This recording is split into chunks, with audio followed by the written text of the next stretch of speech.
बांग्लादेश में आरक्षण की आग और शेख हसीना के राज का पटाक्षेप होने के बाद सत्ता का कोई ठिकाना नजर नहीं आ रहा है। ये वो रात है जिसके सुबह होने में अभी वक्त है। दूसरी तरफ बेलगाम सत्ता की लगाम थामने के लिए नए नए दावेदार सामने आ रहे हैं। इस शतरंज में कई बाजियां एक साथ चली जा रही हैं। जैसे कि छात्र प्रदर्शन के जरिए पहले हसीना सरकार को उखाड़ा जाना, उसके तत्काल बाद आर्मी चीफ वकार की वो घोषणा जिसमें 48 घंटे में अंतरिम सरकार बनाने की बात कही गई। इसके कुछ ही देर बाद प्रदर्शनकारियों के गुट ने आर्मी चीफ की उस बात को समर्थन भी दे दिया। मामला कहीं जाकर रुकता उसके पहले एक बड़ी खबर ने सभी के कान खड़े कर दिए। खबर आई कि बांग्लादेश की पूर्व प्रधानमंत्री खालिदा जिया को रिहा किया जा रहा है।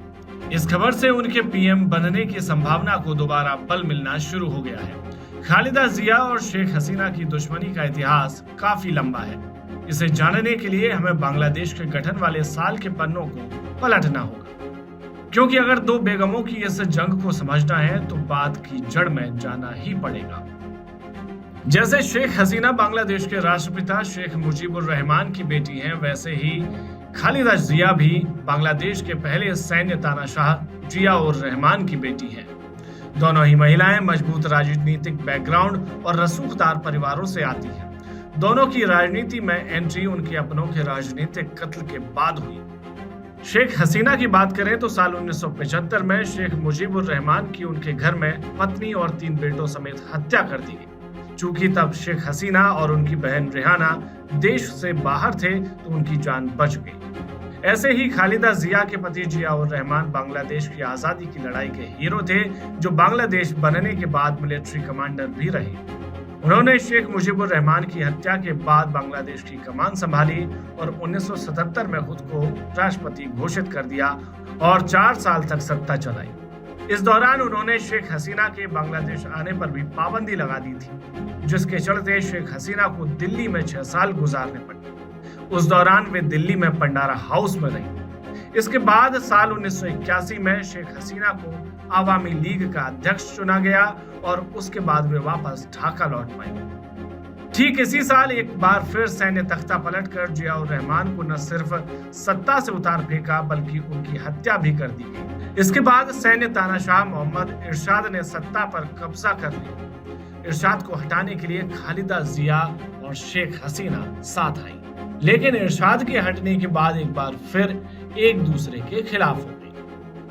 दोनों की राजनीतिक दुश्मनी की बात करें तो 1991 के चुनाव में जब खालिदा जिया पहली बार बतौर महिला प्रधानमंत्री के तौर पर सत्ता में आई तो उनके ऊपर शेख हसीना और उनकी पार्टी आवामी लीग से राजनीतिक दुश्मनी निकालने के आरोप लगे। वहीं जब 1996 के चुनाव में दोबारा जिया खालिदा की पार्टी ने जीत दर्ज कराई तो शेख हसीना ने इसे भ्रष्ट चुनाव बताते हुए विरोध प्रदर्शन शुरू करवाए। विरोध इतना तेज था कि 19 फरवरी 1996 को शपथ लेने वाली खालिदा जिया को 31 मार्च 1996 को इस्तीफा देना पड़ गया। बाद में जब शेख हसीना ने सत्ता में वापसी की तो उनके ऊपर भी जिया खालिदा और उनकी पार्टी बीएनपी के कार्यकर्ताओं के खिलाफ बदले की भावना से काम करने के आरोप लगे।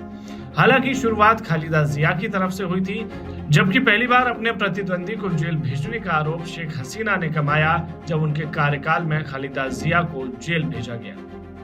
कुल मिलाकर 3.5 दशकों से इन्हीं 2 बेगमों के पास बांग्लादेश की सत्ता की चाबी आती जाती रही और इस राजनीतिक मतभेद का नुकसान हर बार बांग्लादेश की जनता ने भुगता, क्योंकि जब भी प्रदर्शन होते उसमें हर बार एक बड़ी संख्या मरने वाले बांग्लादेशियों की होती। इस बार भी ऐसा ही हो रहा है। चीजें कब तक सामान्य होगी कोई नहीं जानता। सिद्धार्थ पुरोहित, रिपब्लिक भारत।